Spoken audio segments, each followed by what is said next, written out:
Hey everyone, and welcome to Bible 365, where we read our Bible in 365 days from cover to cover.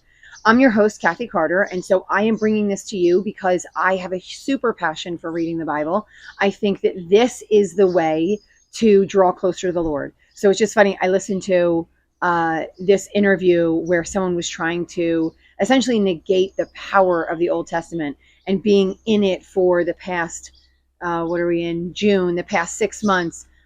Even more so, I find the strength in understanding the Old Testament and how that completely and fully connects to the kind of the end game or the plan of what God put through with Jesus. And so it is so imperative that if you believe and if you have access to a Bible, that you are reading your Bible to understand who the Lord is and the God that you follow.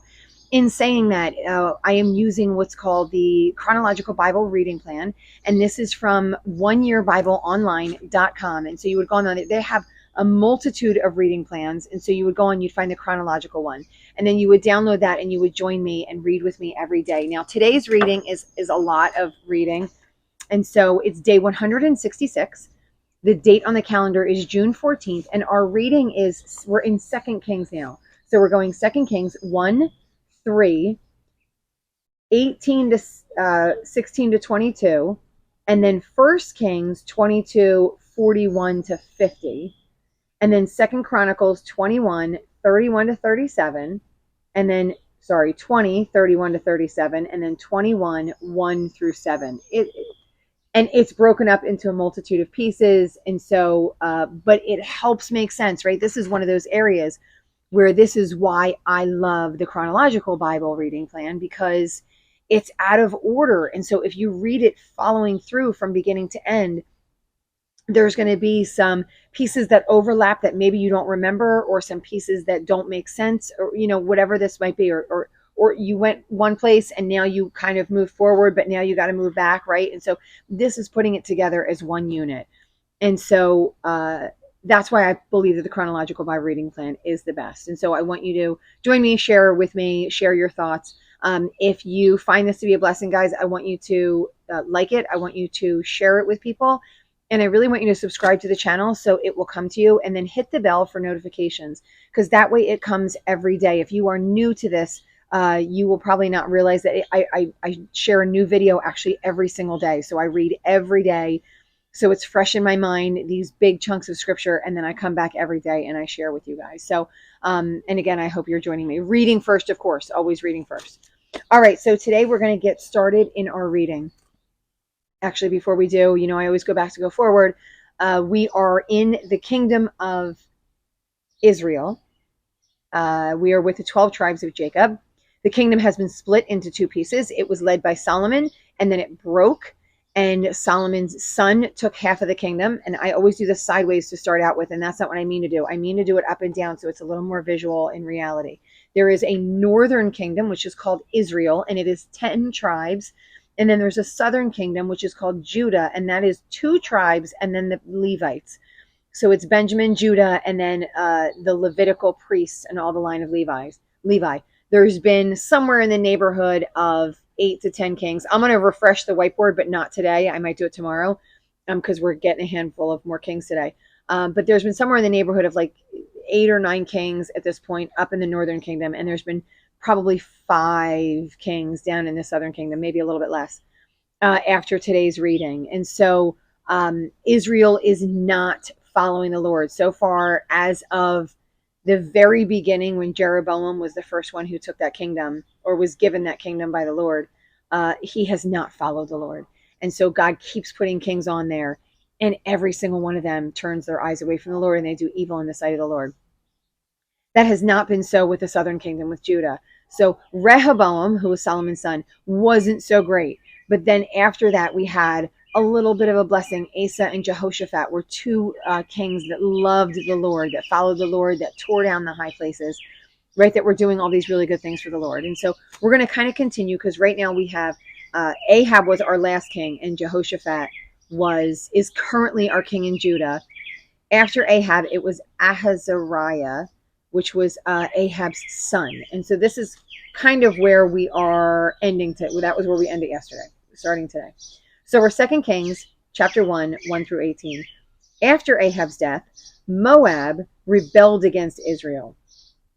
Ahaziah, who was the son, had fallen through the lattice in his upper room in Samaria and injured himself. So he sent messengers saying to them, go and consult Baal-zebub, the god of Ekron, to see if I'm going to recover from this injury. So this is right here is a testimony of how he didn't follow the Lord.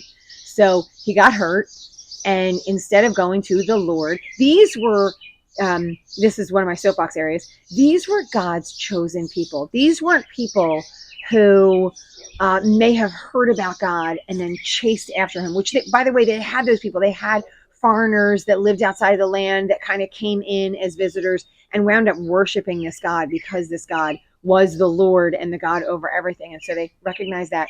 That's not this. These were people that were lifted up out of Egypt, right? God took them and said, you haven't done anything to deserve this, but I chose you, and I want you to be a people that shows the rest of the world who I am. So I'm going to pick you up. I'm going to give you a set of rules, and I'm going to give you a set of boundaries, and then I'm going to dwell with you.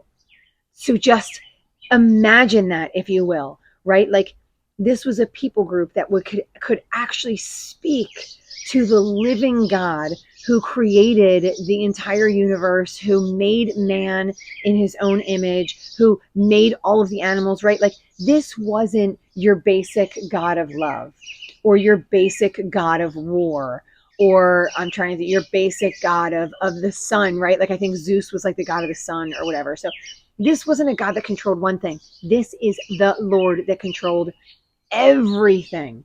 There's no beginning, there's no end. He is all things, all through time. And he created us, and he's dwelling with these people. And these people instead go, you know what? No thanks. I'm good.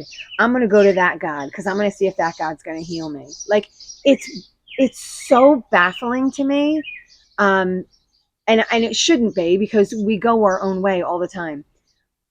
But they had ancestors who told them, hey, Moses spoke, your grandfather's grandfather spoke directly to God. And yet here they are saying, that God just isn't good enough for me. And so I can understand why God would get super frustrated. He doesn't really, as much as he probably should, but in this instant, he gets frustrated. Not frustrated. I think that's the wrong word, because he's God. He serves justice. So there's no other way about it. He serves justice. He offered them this thing, and they said no, and they turned away. And he's like, well, when you do that, you're going to die, right? It is what it is. I offer you the world, and you say no. And then, so no, the world is no longer yours. So anyway, so he says, go find this out. Well, now the angel, at the same time, the angel of the Lord comes to Elijah. Elijah is the prophet that we have been hearing about, the one that, and if you have not been with me before today, I ask you to go back like a couple of weeks just to kind of get some flavor of what's happening right now, because we've met Elijah, and Elijah has done some, you can't even call them miracles. Like, they've been so astounding where like he's poured water on a basin and the Lord has lit that up. He's called for famine and there was famine. He called for rain and there was rain, right? Like, so he's done these amazing miracles. He kept bread and oil for years for this family. So he's done all of these miracles. And so now he's coming and he's saying, the Lord spoke to me. And here's what the Lord says. He says, the angel of the Lord says to Elijah, go up and meet the messengers. So these messengers go out to find this Baal. And he says, go up and meet them. And then the Lord is going to say, you say this to the king or the messengers. You will not leave the bed you're lying in. You will certainly die. Because he said, what? He says, because before he says to that, are you going here because there's no God in Israel? Like, he's asking this. I want to say it's a sarcastic question, but it's an interesting question. So then the messengers come back. The king gets mad. Why are you back? And they say, well, this is what we met with Elijah, and this is what he said to me. And then they say, what kind of man was it? And then the king says, what kind of man was it that came to meet you? And they said, he had a garment of hair and a leather belt around his waist. And I'm only noting this because I know what happens in the future. So he had a garment of hair and he had a leather belt around his waist. He is a prophet, right? He has a garment of hair and a leather belt around his waist. Now, one of the notes says, it might mean garment of hair. It also might mean that he just was really hairy. So it could have been any one of those things. Nevertheless, he was full of hair and he wore this around his waist. right away they knew that that was Elijah. So here's what the king decides to do. The king's like, listen, go with, I'm going to send my captain and 50 men with him, and they're going to go and they're going to tell Elijah to come to me. So they go, and Elijah, and he goes, the captain screams out, come down here and come with us to the king. And Elijah's like, you guys are all going to be, if I'm not a prophet, you guys are all going to be burned up. And sure enough, they were all burned up. So, and then the king, because I don't know, that was a trick of fate, that was an accident, that was, I don't know, says, send another 50. And so he sends another 50. Here we go, happens again. They all light up. And then the king sends a third 50. So he's lost 102 people at this point. But he decides it's a good idea to send another 50. So he sends another 50, but there's a change this time. So in verse 11, it says, at this, the king sent to Elijah another captain with his 50 men. The captain said to him, oh, that's the second time, sorry. Third time it says, verse 13, it says, so the king sent a third captain with his 50 men. This third captain went up and fell on his knees before Elijah. Now, it doesn't say that the king told him to do that, but it does say he does that. So there's a recognition in the captain that's like, Elijah took out 2 of our legions, right? Like, we could be in trouble. So he says, man of God, please have respect for my life and the lives of these 50 men, your servants. He fell on his knees and he asked that. So hear the way he submitted to him. He said, see, fire has fallen from heaven and consumed the first 2 captains and all their men. But now I have respect for my life. So have respect for my life.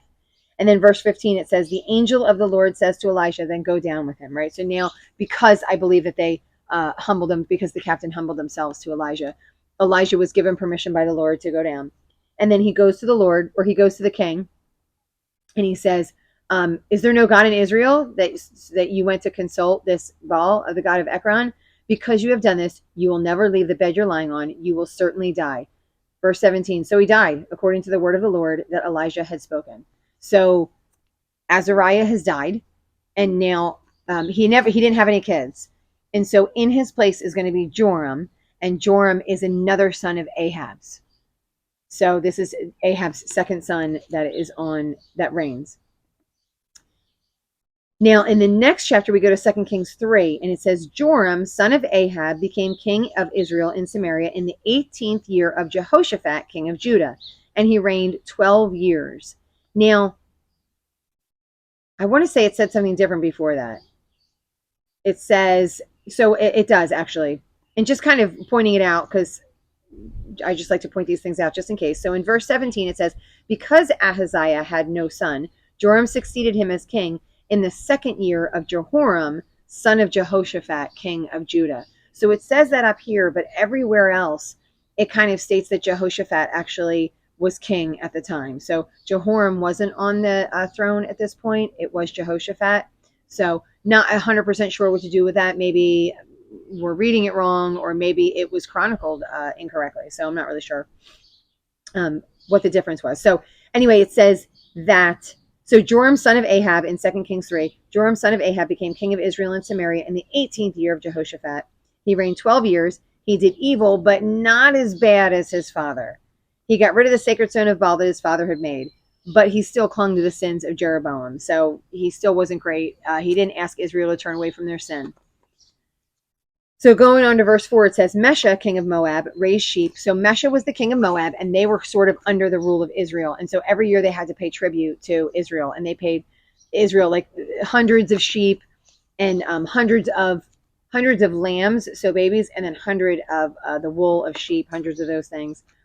And then it says in verse 6, so at the time, King Joram set out from Samaria and mobilized all of Israel, because when that king found out that when that king of Moab found out that Ahaziah died, they rebelled against, and they were like, okay, we're not going to send any more stuff. And so now Joram is a new king, and he's like, I got to go out and I got to do something about this. So he goes and asks Jehoshaphat. He goes and he sends a message to Jehoshaphat, and it says, the king of Moab has rebelled against me. Will you go with me? And this answer in some ways astounds me, because he's already gotten punished for this. So Jehoshaphat, again, same thing he said before when he went to war with Ahab. He said, I'll go with you. I am as you are. My people are your people. My horses are your horses. If you guys remember, God punished him for that. So it interests me that he does it again. Like, what makes him think that that's the right answer when God has already told him that's the wrong answer, that he shouldn't be partnering with someone who does sin in the eyes of the Lord? But he chooses to do that. Obviously, in some ways, he thinks that's right. And then they're going to go through the desert of Edom. So in verse 9, it says, the king of Israel set out with Judah and the king of Edom. So now we've got 3 kings that are going out there. They marched 7 days and they ran out of water. And then, like, Joram was like, how can we be out here and the Lord have us run out of water? Again, like, they continue to call on the Lord when things aren't working, but they don't dwell with the Lord. Right? Like, everything we do, we need to dwell with the Lord. So anyway, he's like, why don't we have water? And then Jehoshaphat's like, well, let's talk to the Lord. So Jehoshaphat asks, is there no prophet of the Lord here?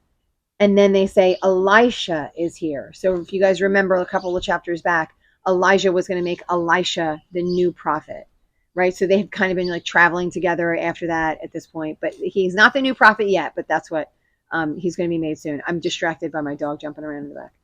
Hopefully you guys aren't, but I was. Okay. So he said, Elisha is there. And then in verse 13, Elisha says to the king of Israel, why do you want to involve me? Go to your prophets. So here we go again. Like, why are you coming to me? You don't follow this God. Go to your own prophets of the gods that you follow. And then the king of Israel says, it's the Lord who called us 3 kings together to deliver us into the hands of Moab. As surely, Elisha says, as surely as the Lord Almighty lives, whom I serve, if I did not have respect for Jehoshaphat. So he stays and he answers because of Jehoshaphat. He said, I won't pay attention to you, but then he brings him a harp. And then he says that the Lord is going to fill the valley with water, but there's going to be no rain. There's going to be no wind, but the valley is going to fill with water. And of course, that's exactly what happens. They see the water start coming down from Edom. But it says in verse 19, you will overthrow every fortified city and every major town. You're going to cut down every good tree, stop up all the springs, and ruin every good field with stones. So after they win this war that God delivers to them, they have a job that they have to do. Verse 21, it says, now all the Moabites heard that the kings had come to fight against them. So every man, young and old, who could bear arms, so they're all ready for war now. So the Moabites are like, okay, they're coming. And so let's get ourselves ready. And then I guess as the sun rises, they see the water, and on the water, it looks like the water is filled with blood. So it looks like it's red because of the way the sun is directing on it. Of course, here we go again with like miracles of God. So they see that it's red and they make an assumption that they've all killed each other. And so they're like, this is fantastic. We don't even have to do any work. They've all killed each other. So we're just going to go out and we're going to plunder everything that they have. So I'm assuming at this point their guard is down because they think everyone is dead. So they're not walking in prepared for battle. They're walking in prepared for plunder. They're walking in prepared that just about everybody that matters is dead or injured. So they run into the camp ready for plunder. And lo and behold, what they find in there is all the Israelites prepared for battle. They slaughter the Moabites and they wind up winning everything. And then it says, when the king of Moab saw that the battle had gone against him, he took with him 700 swordsmen to break through to the king of Edom, but they failed. Then he took his firstborn son, who was to succeed him as king, and offered him as a sacrifice on the city wall. The fury against Israel was great. They withdrew and returned to their own land. So he's offering his firstborn son, which is obviously not what we wanted for any king. All right, so moving on from there. This is just a little bit of a summary, a recap of Jehoshaphat, because Jehoshaphat is now, he's going to be replaced with his son. So Jehoshaphat was 35 when he became king. He ruled for 25 years, and he took down all the stuff, and he had people following the Lord, right? He was definitely a good king. He was a king after the Lord. It said, so I'm going to read this in this, and then I'm going to read it in 2 Chronicles as well. So in this verse, it says, the high places, however, were not removed, and the people continued to offer sacrifices and burn incense there. In 2 Chronicles, it says, in verse 33, the high places, however, were not removed, and the people still had not set their hearts on the God of their ancestors. So we have Jehoshaphat doing the right thing. We have him following the Lord, following his decrees, right? Doing all these things for the Lord. And yet the people are still sinning against the Lord. The people are still, their hearts are still turned towards other gods, and they're still sacrificing to other gods. Then it says, later Jehoshaphat, king of Judah, made an alliance with Ahaziah, king of Israel, whose ways were wicked. So remember, he was frustrated with that. God was frustrated with that. So they make a fleet of ships together, which is what they're not supposed to do. And then it was prophesied that those ships would not work, and they didn't. So God once again came through. It says, because you have made an alliance with Ahaziah, the Lord will destroy what you have made. And the ships were wrecked, and they were not able to sail to trade. So these ships never actually set sail, because in the other one it says the ships never set sail. All right, so then we go down to the end of Jehoshaphat's reign. Jehoshaphat rested with his ancestors and was buried with them in the city of David, his father. And then Jehoram, his son, succeeded him as king. Okay, so here we go. Super tiny recap. Now we have Joram up in the northern kingdom of Israel doing evil in the sight of the Lord. He is Ahab's son. Ahab was like the worst, most wicked of kings. Ahab and Jezebel.